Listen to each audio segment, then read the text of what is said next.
Bonjour chers élèves, aujourd'hui je vous présente un cours de sciences de l'ingénieur, un cours qui s'introduit dans la chaîne d'information, la dernière partie du cours de tronc commun technologique.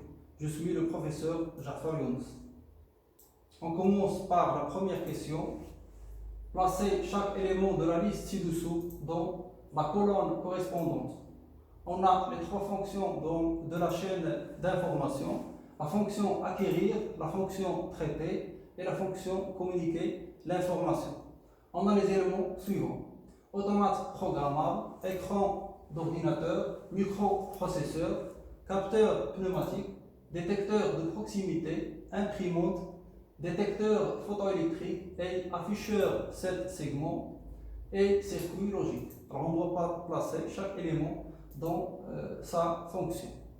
Alors je vous donne la réponse. Pour la fonction acquérir, on utilise un capteur pneumatique, on utilise aussi un détecteur de proximité ou bien un détecteur photoélectrique. La fonction traiter est réalisée par les éléments suivants: le microprocesseur, l'automate programmable et le circuit logique. La troisième fonction, la fonction communiquer, elle est réalisée par l'imprimante qui nous donne des informations. L'écran d'ordinateur aussi, il donne à l'utilisateur les informations, ou bien l'afficheur 7 segments. Alors on passe à la deuxième question. Complétez la chaîne des informations par les termes suivants: grandeur physique à détecter, ordre vers la fonction distribuée ou information vers l'utilisateur, capteur, unité de traitement, constitution de dialogue, traiter, communiquer et acquérir. Alors, je vous donne la réponse. Alors, on a les trois fonctions: acquérir, traiter et communiquer, les fonctions de la chaîne d'information. Alors, la fonction acquérir, elle est réalisée par les capteurs. La fonction traiter, elle est réalisée par l'unité de traitement. Et la fonction communiquer, elle est réalisée par la constitution de dialogue. L'entrée du système, ce sont des grandeurs physiques à détecter, et la chaîne d'information, il nous donne des ordres vers la fonction distribuée ou des informations vers l'utilisateur. Alors, question suivante. Indiquez la nature des signaux suivants en utilisant les termes suivants: signal analogique, signal logique et signal numérique. Alors, comme on a vu dans le cours, alors je donne la réponse. Alors, le premier, c'est un signal logique puisqu'il prend les valeurs 0 ou bien 1. Le deuxième, c'est un signal analogique puisqu'il peut prendre plusieurs valeurs entre la valeur minimale et la valeur maximale, 0 et Vmax. Le troisième, c'est un signal numérique. Il peut prendre plusieurs valeurs, mais limitées. Alors, ce n'est pas comme le signal analogique qui peut prendre une infinité de valeurs. Alors, la question suivante. Indiquez le nom des capteurs suivants d'après leur symbole en utilisant les termes suivants: détecteur photoélectrique, détecteur de position, interrupteur à lame souple et détecteur de proximité. Alors, dans le cours, on a vu trois catégories des capteurs. Alors, chacun d'eux, il a un symbole. Alors, on donne la réponse.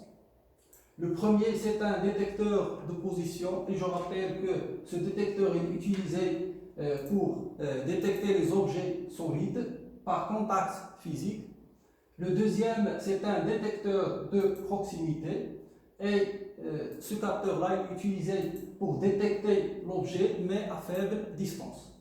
Le troisième, c'est un détecteur photoélectrique, et il est utilisé pour détecter les objets, mais à une distance plus importante. Et le dernier, c'est un interrupteur à lame souple qui détecte la présence de champs magnétiques. Alors, question suivante. Alors, c'est un exercice qui appartient à la fonction traiter. Complétez le tableau des fonctions logiques suivantes. Alors, on a le premier symbole. On a 5 symboles. Alors, on donne la réponse. Alors, le premier symbole, c'est la fonction non. Et l'équation, c'est S est égal à A bar, puisque l'entrée est A. Le deuxième symbole, c'est de la fonction E, et on écrit l'équation S est égal à A fois B. Le troisième exemple, c'est la même fonction, mais avec ce petit cercle qui symbolise la fonction non. Alors on va écrire non et on écrit S égale A fois B, le tout bas. Alors l'avant-dernier exemple, ce symbole-là, c'est la fonction logique OU, et on écrit S égale à A plus B. Et le dernier exemple, c'est le même symbole avec ce petit cercle-là. Alors c'est le symbole de la fonction non, et on écrit la fonction non OU, et on écrit l'équation S égale à A plus B, le tout bas. Alors ensuite, on a la question 6. D'après les tableaux de Carnot ci-dessous, rechercher les équations logiques réduites. Alors on va écrire le premier tableau. Alors on a deux entrées A et B. Alors A il peut prendre la valeur 0 et la valeur 1, et B peut prendre aussi la valeur 0 et la valeur 1. Alors on a des 1 comme ceci. Alors comment lire ce tableau de Carnot? Premièrement, il faut faire le plus grand assemblage des 1. Alors on a ici deux 1 à côté, et on va écrire S égale. Ensuite, on va lire verticalement et horizontalement. Alors verticalement, on a le A qui change de valeur, il prend 0 et 1. On ne va pas considérer dans S. Et horizontalement, on a le 0 qui est fixe de B. Alors on va écrire B, mais avec un bar, puisque c'est un 0. Alors le deuxième exemple,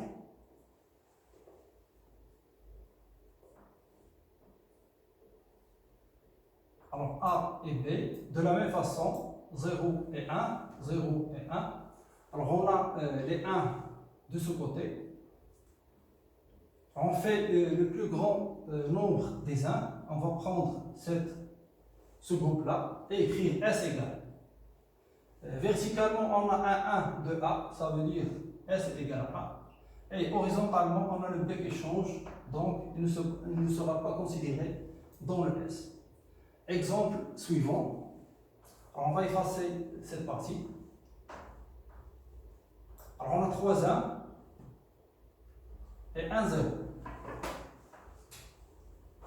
On va prendre le plus grand nombre des 1, à condition qu'il soit un nombre de puissance de 2, et on va écrire S égale. Alors, verticalement, on a le A qui change, on ne va pas considérer, et horizontalement, on a le B qui prend un 0, on va écrire B bar. On va prendre ensuite le 1 restant avec ce 1 là, et lire verticalement. Alors, on a un 1 de A, ça veut dire plus A, et le B qui change de 0 et 1. Alors, on ne va pas la considérer dans S, et la réponse finale, ça sera B bar plus A. Alors, le quatrième et dernier exemple dans cette partie, on a 2 1 et 2 0. Alors, on va prendre le premier groupe, le premier 1. Alors, verticalement, on a un 0 de A, ça veut dire A bar. Et horizontalement, on a un 0 de B, ça veut dire fois B bar. Alors, on a un deuxième groupe, ça veut dire on va écrire plus. Verticalement, on a un 1 de A, ça veut dire A, fois. Et horizontalement, on a un 1 de B, ça veut dire fois B. Et la réponse finale, ce sera A bar fois B bar plus A fois B. Alors, on passe à la question suivante. Une fonction de 4 variables A, B, C et D. Alors c'est un tableau de Carnot plus difficile que le premier. D'après les tableaux de Carnot ci-contre, rechercher les équations logiques réduites. Alors on va dessiner le premier tableau.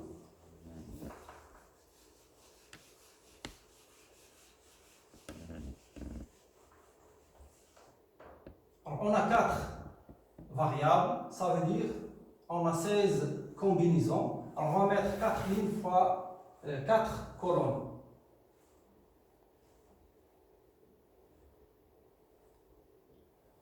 On utilise le codage réfléchi. Alors ici on a A, B qui peut prendre 0, 0, 0, 1, 11 et 10. La même chose pour CD. Alors CD, il peut prendre 0, 0, 0, 1, 11 et 10.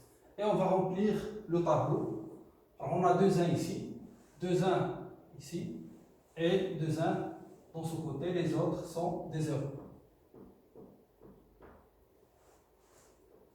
On écrit S égale. Alors on fait le premier groupe des 1. Alors on remarque que verticalement, le A il ne change pas, c'est un 0, et le B change. Alors on va prendre le A, mais puisque c'est un 0, c'est A bar. Alors fois horizontalement, on a 2 0, 2 C et D, ça veut dire C bar, D bar. Et on va mettre 1, et on met le premier groupe, on a verticalement 1 et 0 de AB, ça veut dire A fois B bar, et horizontalement, on a le D qui ne change pas, est égal à 1. Alors le D est égal à 1, plus, on a 2 1 qui restent. Alors, on va prendre ce groupe-là. Verticalement, on a 2 0 de AB, donc ça veut dire A bar, B bar, fois. Horizontalement, on a le 1 de C qui ne change pas, ça veut dire fois le C. Et ce sera tout pour ce tableau-là. On va faire le deuxième tableau. Et on va effacer ce premier.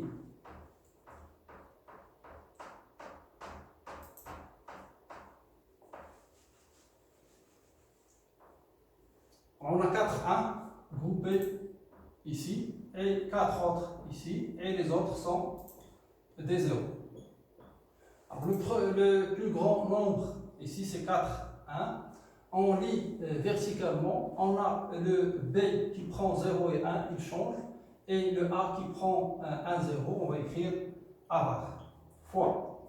Horizontalement, on a le D qui change de 0, 1, et le C qui est fixe, c'est 0, ça veut dire C bar, plus. On va prendre le deuxième groupe. Verticalement, on a le A qui est égal à 1. Alors, fois horizontalement, on a le C qui est égal à 1 et le D qui change, on ne va pas le considérer.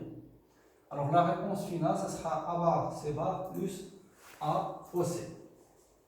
Et ça sera tout pour cette question-là. On passe aux exercices suivants. Le fonctionnement d'un système est traduit par une sortie S dépendant de 3 variables d'entrée, A, B et C. La table de vérité ci-dessous. Alors, la table de ce fonctionnement, il est donné ci-dessous. A. Écrire l'équation de sortie S à partir de la table de vérité. Alors, on va répondre ensemble à cette question, premièrement. Alors, je vais l'effacer ici.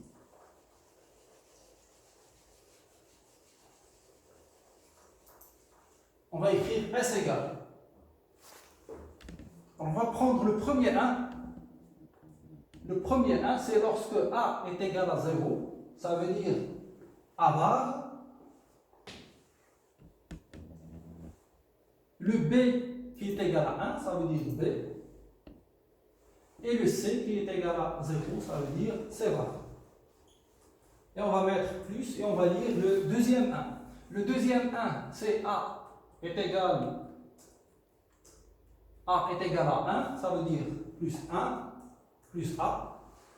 Et le B qui est égal à 0 et le C qui est égal à 0, ça veut dire B bar, C bar. Et on va mettre plus. Le dernier 1, c'est A est égal à 1, B est égal à 1 et C est égal à 0, ça veut dire AB, C bar. Alors ça, c'est pour la première question. Alors on va répondre à la deuxième. Simplifier l'équation S à l'aide du tableau de Carnot. Alors on remarque qu'on a 3 variables et 16 combinaisons. Alors 16, c'est 4 fois 4.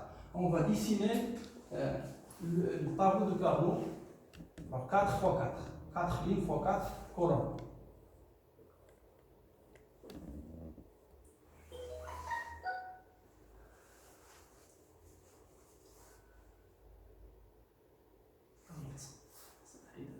On va répondre à la deuxième question, simplifier l'équation S à l'aide du tableau de Carnot. Alors on a 3 variables. Alors 3 variables donnent 8 combinaisons. Alors 8 combinaisons, on va faire 2 fois 4. Table de Carnot qui est égal à 2 fois 4.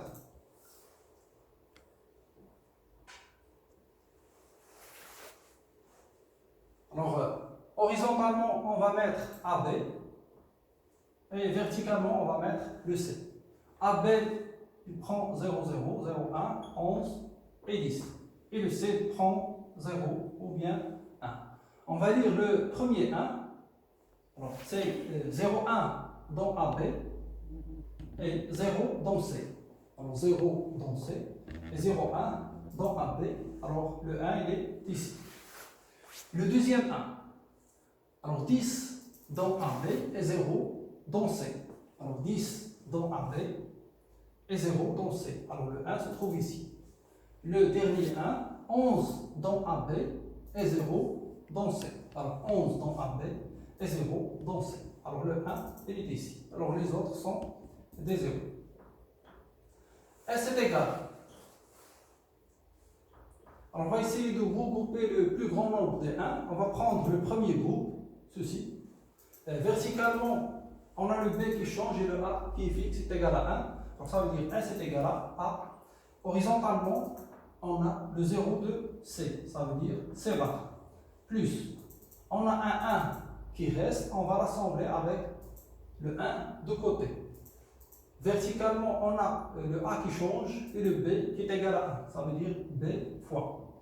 Et horizontalement, on a le 0 de C, ça veut dire C bar. Et la réponse, ça sera ceci. On remarque que l'équation elle est réduite grâce au tableau de Carnot. Alors, troisième question, établir le logigramme de la sortie S. Alors, on va dessiner le logigramme de cette sortie-là. Alors, on a trois entrées, A, B et C. Alors, premièrement, on a le A fois le C bar. Alors, on a besoin de prendre C et la rendre C bar. On va utiliser le symbole qu'on a vu dans la question précédente. Alors, ici, fois, c'est la fonction E. On va utiliser le symbole de la fonction E. Alors, puis, on a plus B fois C bar.